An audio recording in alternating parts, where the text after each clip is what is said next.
નામનું application install કરી લેવાનું રહેશે। મેં પહેલેથી જ એપ્લિકેશન ઇન્સ્ટોલ કરેલું છે તો આપણે ઓપન પર ક્લિક કરી અને એપ્લિકેશનને ઓપન કરી લેશું। એપ્લિકેશન ઓપન કરતાની સાથે જ કંઈક આવો ઇન્ટરફેસ આપણી સામે શો થઈ જશે। જો પહેલી જ વખત તમે પોર્ટલ પર આવેલા હોય તો સૌપ્રથમ તમારે નવા યુઝર કરતા તરીકે રજીસ્ટ્રેશન કરી લેવાનું રહેશે। તેના માટે નીચે નવા વપરાશકર્તા તરીકેનું ઓપ્શન આપેલું છે તેની ઉપર આપણે ક્લિક કરી લેવાનું રહેશે। ક્લિક કરતાની સાથે જ નોંધણી ફોર્મ આપણી સામે શો થઈ ગયું છે। અહીંયા પર આપણું પૂરું નામ અને મોબાઈલ નંબર ટાઈપ કરી લેવાનો રહેશે અને ત્યારબાદ મોબાઈલ નંબર ચકાસો પર ક્લિક કરીશું। ક્લિક કરતાની સાથે જ આપણા રજિસ્ટર્ડ મોબાઈલ નંબર ઉપર એક વેરિફિકેશન કોડ સેન્ડ કરવામાં આવશે તે અહીંયા પર આપણે ટાઈપ કરી લેવાનો રહેશે।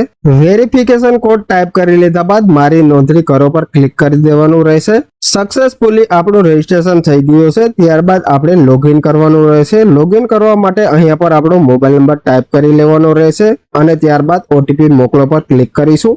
મોબાઈલ નંબર આપણે ટાઈપ કરી લીધો છે ત્યારબાદ ગેટ ઓટીપી પર ક્લિક કરી લઈએ। સક્સેસફુલી આપણા મોબાઈલ નંબર ઉપર ઓટીપી સેન્ડ કરી દેવામાં આવ્યો છે તે ઓટીપી અહીંયા પર આપણે ટાઈપ કરી લેવાનો રહેશે। ઓટીપી ટાઈપ કરી લીધા બાદ ઓટીપી ચકાસો પર ક્લિક કરીશું। સક્સેસફુલી આપણે લોગિન કરી લીધું છે। ત્યારબાદ પેજને સ્ક્રોલ અપ કરી લેશું। અહીંયા પર આપણે જોઈ શકીએ છીએ આધાર ઈ-કેવાયસી નું ઓપ્શન આપેલું છે તો તેની ઉપર ક્લિક કરી લેવાનું રહેશે। આધાર ઈ-કેવાયસી ના આઇકન ઉપર ક્લિક કરતાની સાથે જ કંઈક આવો ઇન્ટરફેસ આપણી સામે શો થઈ જશે। અહીંયા પર રાશન કાર્ડ ઈ-કેવાયસી કરવા માટેની સૂચનાઓ આપેલી છે તો આપણે ધ્યાનથી વાંચી લેવાની રહેશે। સૂચનાઓને રીડ કરી લીધા બાદ અહીંયા પર ડાઉનલોડ આધાર ફેસ આઈડી સર્વિસનું ઓપ્શન આપેલું છે ત્યાંથી આપણે ફેસ આઈડી સર્વિસને ડાઉનલોડ કરી લેવાની રહેશે। આટલું કરી લીધા બાદ પેજને સ્ક્રોલ અપ કરી દેશું। પેજને સ્ક્રોલ અપ કરતાની સાથે જ અહીંયા પર તમે જોઈ શકો છો સૂચનાઓને એગ્રી કરવાનું ઓપ્શન આપેલું છે તો ત્યાંથી આપણે ચેક માર્ક કરી દેશું। રાઈટ નું ચેક માર્ક કરી દીધા બાદ કાર્ડની વિગતો મેળવો પર ક્લિક કરી દેશું। આટલું કરી દીધા બાદ અહીંયા પર આપણો જે રેશન કાર્ડ નો નંબર છે તે ટાઈપ કરી લેવાનો રહેશે।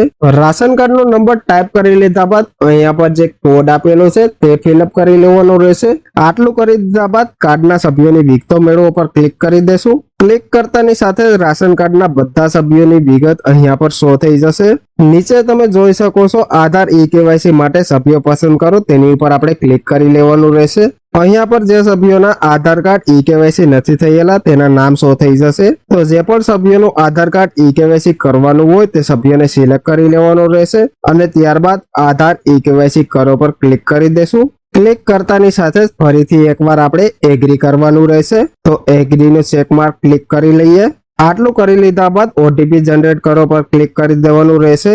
હવે જે આપણો આધાર કાર્ડ નંબર છે તેની સાથે જે મોબાઈલ નંબર આપેલો છે તેની ઉપર એક ઓટીપી જશે તો તે ઓટીપી અહીંયા પર આપણે ટાઈપ કરી લેવાનો રહેશે અને ત્યારબાદ ઓટીપી ચકાસો પર ક્લિક કરી લેવાનું રહેશે। તો ઓટીપી આપણે ટાઈપ કરી લીધો છે અને ચકાસો પર ક્લિક પણ કરી લીધું છે। ક્લિક કરતાની સાથે જ આપણે આધાર ફેસ આઈડી સર્વિસના એપ્લિકેશન ઉપર રીડાયરેક્ટ થઈ જશું। અહીંયા પર આપણે વિડીયોનું એલો આપવાનું રહેશે તો ફટાફટ જે પોપઅપ શો થઈ ગયું છે તેમાં આપણે એલો આપી દેશું। પ્રોસીડ પર ક્લિક કરતાની સાથે જે આપણો સદસ્ય છે તેનો ફોટો વ્યવસ્થિત સ્કેન કરી લેવાનો રહેશે અને તેની આંખો પણ બ્લિંક કરવી પડશે। આટલું કરી લીધા બાદ સક્સેસફુલી આપણું જે ફેસ વેરિફિકેશન છે તે કમ્પ્લીટ થઈ ગયું છે અને અહીંયા પર આધારની ડિટેલ છે તે પણ શો થઈ ગઈ છે। ત્યારબાદ પેજને આપણે સ્ક્રોલ કરી લેશું અને અહીંયા પર જે આધારની ડિટેલ છે તે આપણે એગ્રી કરી લેવાની રહેશે। આધારની ડિટેલ એગ્રી કરી લીધા બાદ નીચે બે આઇકન શો થઈ જશે જેમાંથી તમારે મંજૂરી મેળવવા માટે મોકલો પર ક્લિક કરી દેવાનું રહેશે। ક્લિક કરતાની સાથે સક્સેસફુલી જે આપણું રાશન કાર્ડનું ઈ-કેવાયસી છે તે થઈ ગયું છે પરંતુ હજુ સુધી એપ્રુવલ નથી મળેલું। આ જે એપ્લિકેશન કરેલી છે તે રાશન કાર્ડના પુરવઠા વિભાગમાં જશે અને ત્યાંથી જેવું જ એપ્રુવલ મળશે તેવું જ આપણું કેવાયસી સક્સેસફુલી એપ્રુવલ થઈ જશે। આધાર કાર્ડનું ઈ-કેવાયસી એપ્રુવલ થઈ ગયું છે કે નહીં તે તમે આ જ એપ્લિકેશનના માધ્યમથી સ્ટેટસ ચેક કરી શકશો। ત્યારબાદ હવે આપણે એપ્લિકેશનને લોગ આઉટ કરી દેશું। તેના માટે આપણે એપ્લિકેશનના પ્રોફાઇલમાં જવાનું રહેશે તો ફરીથી આપણે બેક આવી જઈએ। અહીંયા પર પ્રોફાઇલનું આઇકન આપેલું છે તો આપણે તેની ઉપર ક્લિક કરી લેવાનું રહેશે। ક્લિક કરતાની સાથે નીચે લોગ આઉટનું ઓપ્શન આપેલું છે તેની ઉપર ક્લિક કરી અને પોપઅપમાં યસ કરી દેશું।